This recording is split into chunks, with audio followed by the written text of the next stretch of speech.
주님께서 여러분과 함께 또한 사제의 영과 함께 요한이 전한 거룩한 복음입니다.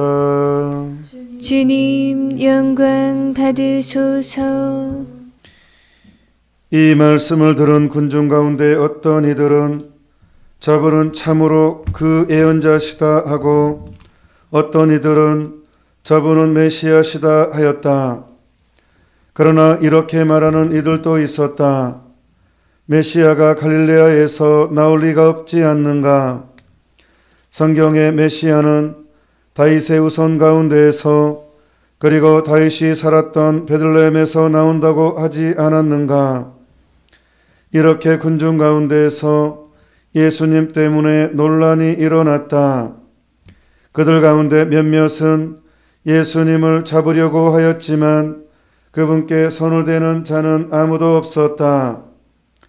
성전 경비병들이 돌아오자 수석 사제들과 바리사이들이 왜 그 사람을 끌고 오지 않았느냐 하고 그들에게 물었다.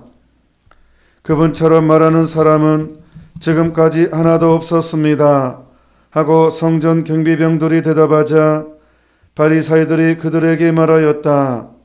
너희도 속은 것이 아니냐?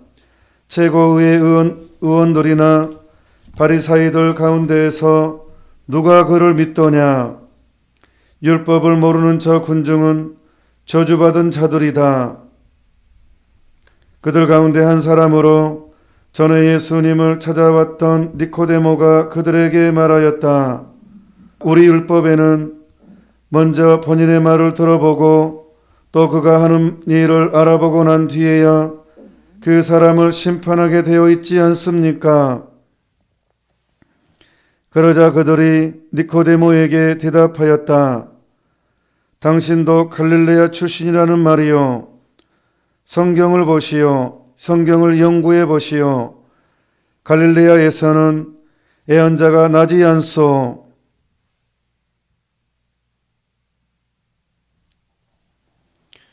주님의 말씀입니다. 그리스도님 찬미합니다. 악마는 이간질의 명수죠. 사람을 분열시키고 서로 싸우게 만드는 게 악마의 일입니다. 그래서 혹시 여러분 내 마음 안에 분노가 일어날 때 막 부부싸움을 심하게 할 때 그냥 한번 그냥 먼저 성호경을 긋고 한번 이렇게 한번 해보십시오. 잠깐 우리 기도하고 싸우자고. 우리 잠깐만 한 5분 정도 기도하고 싸우자고. 예. 둘 다 천주교 신자라면. 그러면 좀 다른 양상이 될 거예요. 왜냐하면 이 화라는 것은 악마의 부추기 힘이 계속 작용하거든요. 분열을 시키기 위해서. 이스라엘 지역에서의 갈릴레아는요, 이 정치인들, 바리새파 사람들이 이렇게 분열을 시켰던, 그러니까 쉽게 말하면 우리나라로 말하면 전라도쯤 되는 그런 땅입니다. 그러니까 약간 무시하는, 정치적으로 사람들은 아무런 적이 없는데 정치인들이 통치 방식으로 자기 사람 챙기고 완전히 분열시켜 놓은 거예요. 지역 감정은 진짜 망조가 든 거죠. 망조가 진짜로. 이것은 같은 한 민족, 진짜 뭐 경상도, 전라도 이렇게 서로 나누고 막 지역 감정 일으키고 이런 행위들은 진짜 너무 가슴 아픈 일이죠. 이거 자체가 이제 악마적인 것입니다. 분열을 시키는 것이. 근데 옛날에도 다, 그 조선시대도 임진왜란 때도 한경도 쪽, 그쪽은 또 엄청 천대받은 사람 취급도 안 하고. 근데 또 의병은 또 가장 더 일으킨 지역 중에 하나입니다. 또 왜군을 물리친 또 그쪽 지역이 정말 나라가 위급할 때 가장 천대했던 지역이 또 가장 나라를 구하고 그런다니까요.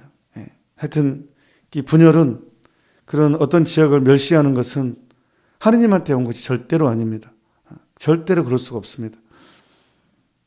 아무튼 사람이 이 외골수에 빠지면 사람이 이기적일수록 시야가 좁아지는 것 같아요. 그러니까 여러분들 우리 서로 이기적이 되지 않도록 정말 조심해야 됩니다. 제가 보좌 신부 때 청년들 이제 보통 보좌 신부는 청년들하고 많이 상대를 하잖아요. 그래서 이제 이 친구들을 좀 어떤 일을 하느님을 체험하게 해주고 싶었어요. 하느님을 체험하는 데 있어서 가장 중요한 것은 그냥 혼자 사는 분 할머니 집 청소한다던가 그게 제일 좋은 것 같아요. 이렇게 우리가 어떤 가장 가난한 사람들에게 내 땀과 눈물을 흘릴 때 거기 하느님이 계시는 것 같아요. 그래서 이제 이 친구들에게 좀 혼자 사는 분 어디 사가지고 좀 제가 갔는데 너무 진짜 뭐 어떻게 발 디딜 데가 없는 거예요. 그 방에. 그래서 제가 우리 그 집 청소를 하자 라고 했는데 가슴 아프게도 안타깝게도 뭐 냉장고에 보면 뭐 완전히 한 몇 년 전 거부터 다 들어 있어요. 옷 뭐 이렇게 찬거 옷장 뭐 이렇게 들어오면 이건 쓰레기 외에는 달리 말할 수밖에 없는 것들이 가득합니다. 곳곳에 가득합니다. 냉장고에 이미 썩은 음식들이 있지만 절대 못 보르게 하는 거예요.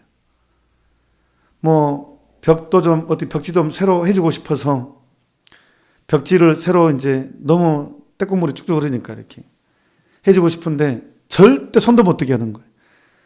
뭐 그리고 막 우리가 뭘 가져갈까 봐서 막 그냥 눈을 부라리고 이렇게 절대로 이렇게 냉장고도 손도 못 대고 막 뭐 청소도 안 되는 거예요. 다 가만 놔두라고. 근데 다 쓰레기 같은 것들인데 그래서 결국은 도와주지 못하고 들어왔어요. 제가 생각을 해봤습니다. 그래서 어떻게 하느님 만날 준비를 하는 사람인데 이제 점점 더 힘도 빠지고 뭐 그러면 이제 하느님 만날 준비를 하기 위해서 힘을 빼거든요. 나만 바라봐 해서 하느님이 힘을 빼요. 나이를 먹으면 이제 세상적으로 살았으니까 너 이제 나만 바라봐. 그 힘을 빼주십니다. 나만 바라보라고. 그런데 사람이요 젊었을 때는 이 육적인 죄를 짓기가 쉽죠. 20대 때는 성적인 어떤 죄에 빠지기 쉽습니다. 이 젊었을 때. 근데 정말로 투쟁을 하는 거죠. 근데 이 죄를 합리하고 죄를 많이 짓게 되면 이상하게 이 육의 욕망의 죄, 육의 죄는요 명예욕하고도 연결되어 있습니다. 진짜로. 그래서 이제 40대, 50대, 60대 명예욕 때문에 목숨 겁니다. 물론 여기는 그대로 또 육의 욕망도 같이 작용하면서 그리고 이제 힘이 빠졌잖아요. 그 이제 명예도 안 되잖아요. 은퇴도 해야 되고 60대가 이제 넘어가면 이제 은퇴를 해야 돼요. 그러면 이제 또 몸도 힘이 빠져. 그게 이제 육의 욕망도 가득하지만 몸이 안 따라줘. 명예욕도 가득하지만 어쩔 수 없이 사회적인 것에서 은퇴를 해야 돼. 그러면 이제 결정적으로 뭘로 남는지 아세요? 물욕으로 이제 인간이 딱 끝납니다. 이제 이 두 가지 욕망은 결국 열매는 물욕으로 딱 결론을 내어집니다. 그래서 나이를 먹어서 집착을 하게 됩니다. 물욕, 돈 하고 막 뭐든지 가장 물욕 이렇게 막 채우는 거예요. 쓰잘데기 없는 것도 채우는 거예요. 그리고 나가면 절대 안 돼. 이게 그렇게 돼 있어요. 그러니까 내일 모레 숨이 깔딱깔딱 하면서도 절대로 안 나눠주는 사람이 있거든요. 아무것도 가져갈 수 없어. 내 것도 아니야. 근데도 안 내놔. 그 참 신기하죠. 숨이 깔딱깔딱 하면서도 돈 세면서 깔딱깔딱 한다니까요. 깔딱 하면서 돈을 쉬고 이렇게 깔딱. 그 진짜 신기해요. 결국은 이 물욕이 최종적인 욕망이에요. 물욕이. 우리가 빈손으로 왔다 빈손으로 가는데 희한해요. 정말 희한해요. 사실 사제들도 가장 조심할 게 물욕이에요. 악마는 호주머니를 통해서 들어온다는 말이 있어요. 악마는 호주머니를 통해서 들어옵니다. 겉으로 보면은 성 같은데 물론 그것도 굉장히 큰 유혹이지만 근본적인 것은 돈입니다. 재물입니다. 예. 여기에 이제 술도 성도 다 따라오거든요. 돈이 없으면 이것도 못 하잖아요. 그러니까 결국은 인간의 최종적인 것, 이 이제 성과 명예욕은 물욕을 완성시킵니다. 하느님을 만나는 그 시기마저도 집착하게 만들어 버리는, 이 거기에 매여 있게 만드는. 내일 모레 죽은다 해도 거기에 계속 집착하는. 이 정말 이게 맞아, 마. 내가 내 마음대로 할 수가 없어. 분명히 제 3자 입장에서 보면 이제 아무것도 제가 한 줌의 흙이 될 뿐인데 내가 쓸 수도 없고 누릴 수도 없는 그 돈에 그렇게 계속 매이면서도 죽으면서도 움켜쥐고 죽는다니까요. 이게 비극입니다. 비극. 그러니까 이게 맞아, 마. 사람이 이거에 빠지면 다른 게 안 보인다는 거예요. 오늘 바리사이파 사람들, 율법학자들 안 보여요. 군중들은 정말 가난한 사람들은 예수님이 보여요. 예수님, 그리고 갈릴레아를 자세히 보면 베들레헴도 사건도 있고 이 역사가 그게 안 봐. 좀 더 객관적으로 넓게 보면 이게 보여요. 이게 예수님의 여정이. 근데 이게 딱 그게 내가 보고 싶은 것만 보고 듣고 싶은 것만 들으려고 하니까 안 보여요. 그래서 외골수에 빠지게 되고 이것만 보기 때문에 그냥 오늘 복음 내용처럼 아주 더 큰 단죄와 더 큰 모욕을, 사실 신성모독의 장소죠. 사실 이 현장이죠. 오늘 예수님을. 그러니까 이 인간이 얼마나 이렇게 이기적이 될 수 있고 시야가 좁아질 수 있고 독선적이 될 수 있는지.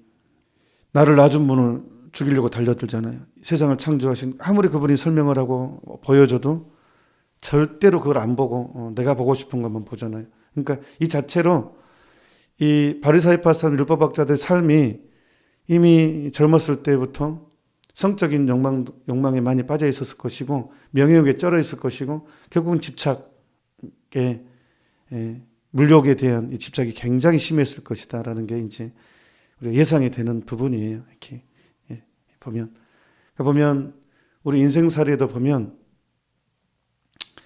제 말이 이해가 될 거예요. 젊었을 때 육체에 탐닉했던 사람이 누구보다도 명예욕이 강한 걸 보게 되고 명예욕이 강한 사람이 누구보다도 더 집착이 강하다는 것, 물욕이 강하다는 것을 우리가 경험하죠. 그래서 우리는 점검해 봐야 돼요. 나이를 먹으면 먹을수록 나는 집착하는 사람인가? 돈에 돈 하는 사람인가? 막 불안하고. 그러니까 믿음이라는 것은 돈이 없을수록 믿음은 강해지는 것 같아요. 이건 법칙인 것 같아요. 그러니까 예수님도 오직 했으면 돈이냐 나냐 둘 중에 하나 선택해라 하고 말하는 것 같아요. 그러니까 우리는 꼭 돈이 없으면 하느님이 나를 복을 안 줬다고 생각을 하거든요. 그래서 비극이 계속 시작되는, 믿음은 계속 헤매게 되는 건데 돈이 없을수록 하느님한테 흩어가게 되는 것 같아요. 그래서 가난한 사람들은 너희는 행복하다. 하늘나라가 너희의 것이다. 이것은 물론 사람들은 막 마음의 가난만 강조하는데 실제적인 가난도 포함되는 것 같아요. 그러니까 옛날에 스토이가 정말로 이렇게 살아있고 뜨거웠던 때는 저는 이제 수님들과 얘기하면 이렇게 좀 연배가 되신 수님들과 얘기하면 초창기 때 얘기를 하잖아요. 그러면 수님들의 눈이 초롱초롱해지는 것 같아요. 수도원이 처음 생성됐을 때는 살아있었대요. 너무 가난해가지고 막 수님들이 물도 길러 다니고 우물물을 퍼서 이제 빨래도 세탁기가 없으니까 직접 빨고 막 손 부르트고 먹는 것도 돈도 없었기 때문에 아주 좀 되게 절제해서 먹어야 되고 이런 시절이 뜨거웠다는 거예요. 이 하느님께 대한 열정이 정말 살아있었는데 어느 순간 이제 이렇게 스토이가 안정이 되고 이제 이렇게 부요해지면서 이 믿음이, 그러니까 천주교 신자로는 살아갈 수 있어요. 그런데 믿음은 없는 거죠. 그러니까 아이고요, 저는요 여러 번 강조했지만요 매일미사 나온다고 해서 그 사람의 믿음이 깊다고 절대 생각하진 않아요. 그냥 사는 거예요. 그러면 어떤 게 믿음이 깊냐? 시련이 와봐야 그 사람의 믿음이 진짜인지 가짜인지 드러난다니까요. 시련이 와봐야. 그냥 배를 타봐야 풍랑이 울면 살려주세요 하는가, 예수님처럼 잠을 자고 있는가, 풍랑이 오더라도. 그게 믿음이지. 그러니까 겉으로 봤을 때 저 사람이 성체조배를 길게 하고 뭐 매일미사를 하고 아이고 자기만족인 경우가 얼마나 많은데요. 그냥 자기를 사랑하는 마음, 하느님이 아니라 얼마나 많은데요. 아이고 바리사이파 사람 율법학자들 보세요. 일주일에 2번 단식하고 뭐 종교적 열성은 따라갈 수도 없어요. 이 열심함은. 하지만 예수님을 죽이잖아요. 예수님을 박해하잖아요. 이렇게 된다니까요. 그러니까 이 돈이 많은 것과 믿음은 이렇게 상반되는 것 같아요. 돈이 많을수록 믿음은 성장하지 않고 내가 돈이 없을수록 반대로 믿음은 성장하는 것 같아요. 철저하게 섭리에 의탁할 수밖에 없으니까. 섭리에 의탁할 수밖에 없으니까. 그러니까 어쩌면 이제 우리가 참 매일 끼니를 걱정한다는 건 비참한 일이죠. 하지만 성인들의 삶 안에 보면 그거 안에서 얼마나 뜨겁게 하느님을 만나는지 모릅니다. 그래서 우리가 너무 돈돈하지 않도록, 너무 물욕 집착하지 않도록, 나이를 먹으면 먹을수록 이제 내놓는 사람이 돼야 된다는 거. 내가 나이를 먹으면 먹을수록 이제 움켜쥐는 사람이 아니라 내놓는 사람이 돼야 된다는 것입니다. 마지막으로 이걸로 정리하겠습니다. 원숭이 잡는 방법. 아프리카에서 원숭이를 잡을 때 어떻게 잡은 줄 아십니까? 저번에 강론 때만 말씀드렸습니다. 하지만 안 듣는 사람들을, 못 들은 사람들을 위해서 원숭이를 어떻게 잡느냐? 조그만 상자를 이렇게 상자를 조금 만듭니다. 그 상자 안에 사과를 하나 넣어놓습니다. 그리고 물론 그 사과는 사과보다 작은 구멍을 만듭니다. 사과가 못 나오게. 그리고 원숭이들이 잘 지나가는 공간에다가 상자에 구멍을 뚫어쳐. 그리고 보면 사과가 있는 게 보이고. 이제 하지만 그 사과보다 작은 구멍이기 때문에 손은 들어가지만 사과는 못 나오죠.